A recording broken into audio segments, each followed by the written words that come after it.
But we can't, as Dr. Karinga say, dance our lives away. Dr. Karinga has contended, and I agree with him, that usually our people got more records or music CDs than books. And we're usually dancing our lives away. Now, I like to recreate, but wouldn't it be better that we spend a balanced, have more balance with that kind of recreation? For example, if you join the Black Star Project, or join NCOBRA, the National Coalition of Blacks for Reparations in America, or join the Kawaida movement, or join the All African People's Revolutionary Party and did work for our people, then when we did party, we feel much better about ourselves because we will have taken some time to relax and enjoy that kind of creativity after we had done some stuff in the central arenas of life. Doesn't that make sense, beloved? We have to get more balance in our culture. And that's what I want to delve with a little bit more with you today. Now, you probably can't see all the books that I have on this table, but generally when I make a presentation, I point you to sources that you can go to. And I want to take time out to do that right now before I get into some of the other points. We have to get alternative information, y'all. The Chicago Sun-Times, for y'all in Chicago, and I lived in Jacksonville, Florida for 13 years, so the Times-Union Journal in Jacksonville, Florida, will not give you the information that the Final Call newspaper will.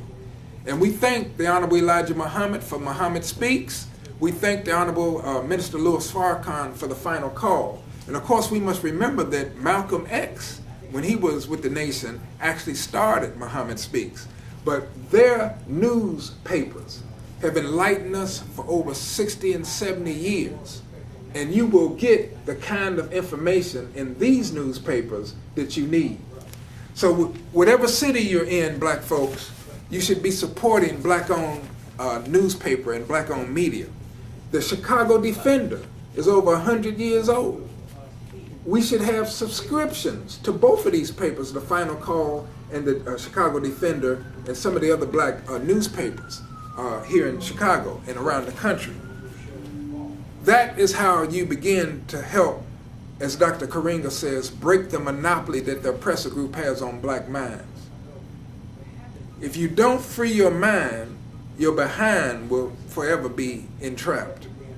And so we definitely need alternative sources. And of course, another medium, we need to be looking at TV One. I will not urge you to look at BET because it's not the same BET that originally had BET News. All they're doing is a lot of, dancing and shaking and all that kind of thing on BET, so that's not a good source. But we also have here in Chicago a black-owned news talk show radio format in WVON. You can get them streaming live wherever you're at in the world. www.wvon.com.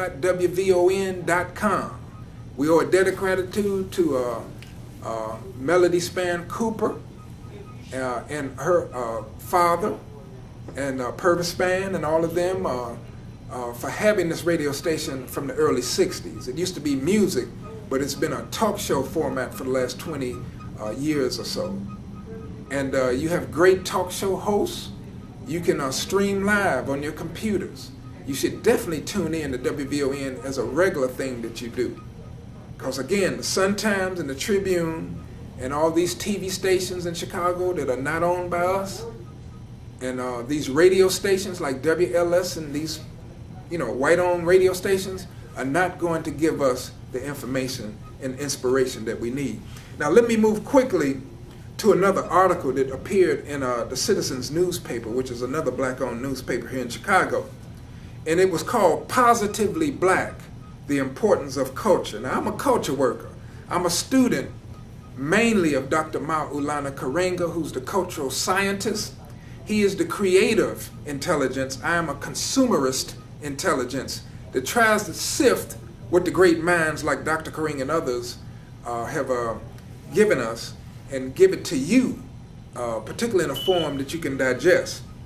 But anyway, this article by Junius Ricardo Stanton called Positively Black, The Importance of Culture, he says that there have always been two streams of thought among Afro-Americans, primarily due to our detribalization, miscegenation, irreconcilable relationship with white people, and negative brainwashing.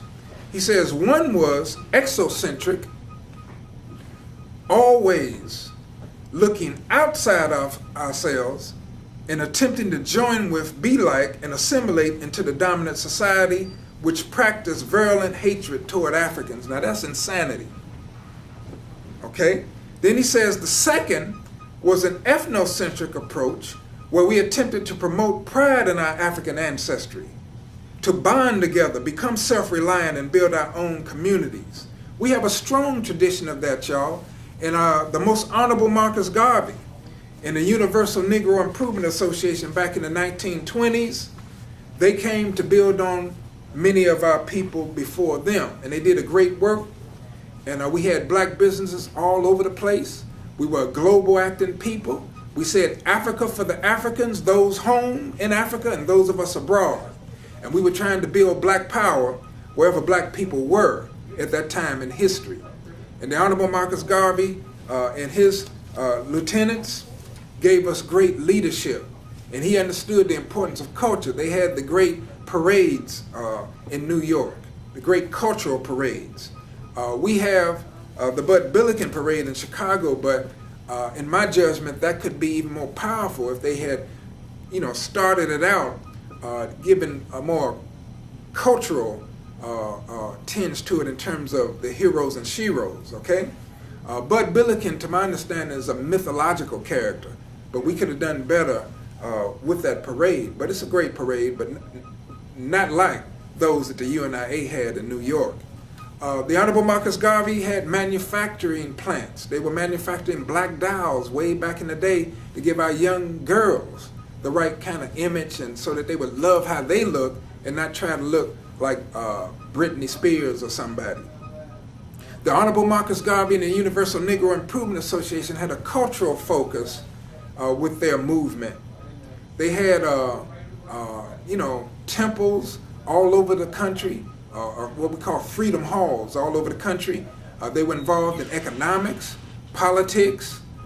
They had great social organization, had schools, had a curriculum. In fact, the Honorable Marcus Garvey, I have a book here. The Honorable Marcus Garvey had a message to the people, a course in African philosophy. And he taught and trained social and cultural change agents.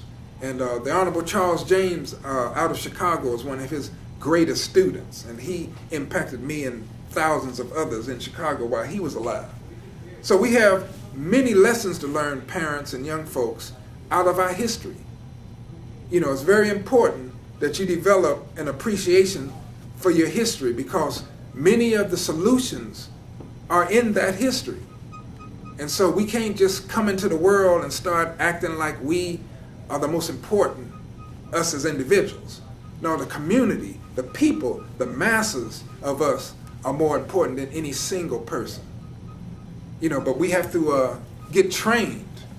Because I remember the Honorable Marcus Garvey,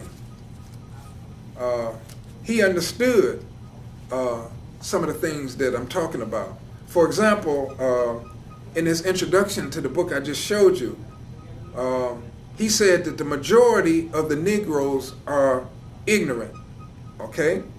We must exercise patience and time to civilize our people. The Honorable Marcus Garvey said that back in 1920. Again, the masses, a majority of the Negroes are ignorant, so we must exercise patience and time to civilize our people.